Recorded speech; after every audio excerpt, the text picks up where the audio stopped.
Our handstand progression with our feet elevated, lifting the leg and aiming to float can be a really great way to work on your free balance handstand.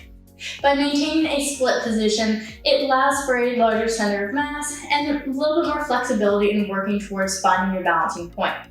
The key with this is not to rush. You're going to prioritize getting your hips stacked over shoulders, really focus on pressing those arms open like you typically practice in your handstands, using your fingers if needed, and making sure that as you lift your leg, you're keeping everything engaged. The idea being that as your top leg lifts, and if everything's tight, as that weight shifts over your shoulder, it starts pulling the bottom leg up until you find your center point.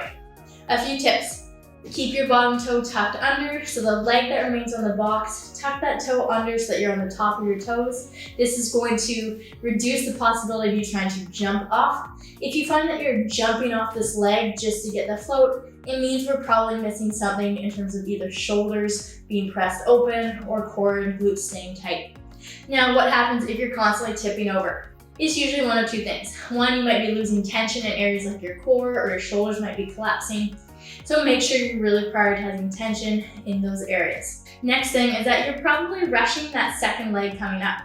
Remember, the goal or the idea of this kind of split position is to slow the movement down, to give you that water center of mass. If you're rushing to get that second leg up, but this top leg is still pulling over your shoulders, the result is that it's pulling your entire body over. It's not bad to have some repetitions from time to time that do maybe tip over. It's good practice for you to feel what it's like to have that mass shift too far over and for you to have to kind of cartwheel out of it. However, if you find that every single repetition you're tipping over, I want you to take your time, maybe take a step back and really fight for your positioning and not rushing that second leg up. Your goal is to achieve as many moments of float time in that free balance as possible. Those small movements are going to give you the confidence you need and help you start understanding where your personal balance points are.